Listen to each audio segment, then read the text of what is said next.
긴 길이라고 할 때 벌써 이렇게 떨어진 이 사이가 길로 여겨질 수가 있다는 걸 우리는 짐작할 수가 있죠. 그러니까 곤괴는 이걸로 얘기하면 가운데 툭 트인 어떤 쫙 펼쳐진 평평한 길, 이런 느낌도 곤괴에서 가질 수가 있겠죠.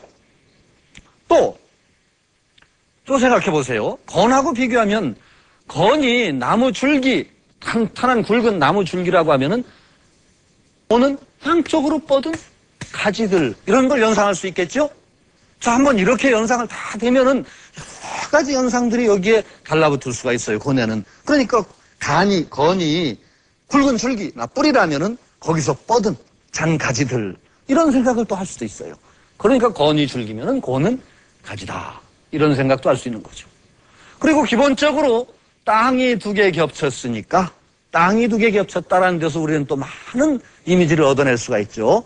땅이라는 건 하늘과 짝해서 만물의 어머니다. 그러니까 모든 것들을 받쳐주고 길러주는 존재이다, 이렇게 생각할 수 있습니다. 그러니까 모성의 덕을 또 저기서 저 그림만 보고서 연상할 수는 없습니다. 그것은 모성의 덕을 생각할 수가 있습니다. 잡다하다, 많다라고 하는 것 자체가 땅하고 좀 관계가 있을 것 같아요. 땅에는 얼마나 많은 잡다한 것들이 있습니까? 하늘은 비교적 순수하다고 생각됩니다. 우리가 순수하다, 하나로 쫙 이어진 모습을 하늘에서 생각합니다. 왜? 그 속에 구름이 있고 그렇지만 그건 하늘은 아니거든요. 하늘은 하나다라는 생각을 우리는 합니다. 하늘이 두 개다라고는 보통 생각을 안 해요. 쭉 이어진 하나, 완전히 통일된 하나라고 생각합니다. 하늘은. 그러나 반면에 땅은 굉장히 많은 다른 것들이 있는 것이 바로 땅입니다. 그 많다는 것과 이 쪽수가 많다는 것과 땅이라는 이미지는 또 통합니다. 그러나 한편으로 땅은 많은 것들이 있지만은 우리가 잘 생각해 보세요. 많은 것들이 많은 것들로 있게 하기 위해서는 땅은 한편으로는 그 움직이는 방식이나 도리는 순수해야만 많은 것을 거기다 거둘 수가 있습니다. 제가 좀 뛰는 비유지만 전 강의 시간에도 얘기했잖아요. 줄 없는 검은 고, 구멍 없는 피리, 뭐 이런 얘기 해드렸죠. 줄이 있으면은 소리가 한정된 소리가 나와요. 검은 고도 마찬가지, 피리도 마찬가지예요. 그러니까 오히려 모든 것을, 그 많은 것들을 담고 있는 땅이야말로 지극히 순수한 본바탕이 있지 않으면은, 바탕이 순수하지 않으면은 그 많은 것들을 그 속에서 길러낼 수가 없겠죠. 땅이 어떠한 특별한 사물만을 총애한다든가, 어떠한 특별한 사람만을 총애한다든가, 개만을 총애한다든가, 그러면 많은 사물들이 골고루 땅에서 생길 수가 있겠어요? 땅은 그런 게 없으니까 오히려 그 자체로는 순수하고 고드니까 오히려 만물들이 자랄 수가 있겠죠. 아니, 어머니 생각해 보세요. 열 손가락 깨물어서 안 아픈 손가락 없다고 어떤 자식만을 특별히 사랑해요? 뭐 조금 그렇죠. 그래도 정다른 자식은 있어요, 또. 그런 것 같아요.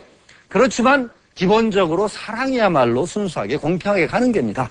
땅도 그와 마찬가지로 여러 사물들이 그 안에 있지만은 땅 자체의 성질은 오히려 순수하고도 순일해야 됩니다. 그것이 이제 나중에 괴에서 드러납니다. 그런 것도 우리가 생각을 해야 됩니다. 어머니의 덕이고 모성의 덕이고 또 한편으로는 대중이라는 것 때문에 지도자는 아닙니다. 말하자면 따라가는 존재입니다. 무리들이 우리말로 사공이 많으면은 배가 산으로 간다 그래요. 무리들이 전부 지도자로 나서면은 그건 그 조직이나 사회는 전짜 엉망일 겁니다. 그러니까 대중이라는 것은 근본적으로 따라가는 존재입니다. 뒤에서 따라가는 존재. 따라가는 존재라고 해서 그 지위가 낮아지는 건 아닙니다. 따라가는 존재가 없으면은 앞서는 존재도 없다는 걸 우리는 언제나 잊어서는 안 됩니다. 민본이라는 것도 그래서 애초부터 그냥 성인의 머릿속에서 풀쑥 튀어나온 게 아닙니다. 그게 점점 진행되면 순자 같은 사람들은 백성들은 물과 같다 이렇게 얘기를 하는 얘기가 나오는 거죠. 물과 같다. 물이라는 것은 배를 띄워주기도 하지만 배를 엎어버리기도 한다. 자, 백성의 힘이라는 게 그렇다는 겁니다. 배를 띄우기도 한다. 배는 말하자면 왕이나 지도자죠. 띄워주는. 역할도 하지만 배를 엎어버리는 힘도 가진 것이 바로 물이 아니냐, 이런 자각이 나옵니다. 이런 자각들이 차츰차츰 이제 일반화될 때 백성들의 마음을 얻지 않고서는 지도자도 될 수 없다는 자각이 생기고, 대중과 지도자가 결국 둘이 아닌 하나, 화합되는, 하나로 연결되는 그런 정치가 나오게 되는 게죠.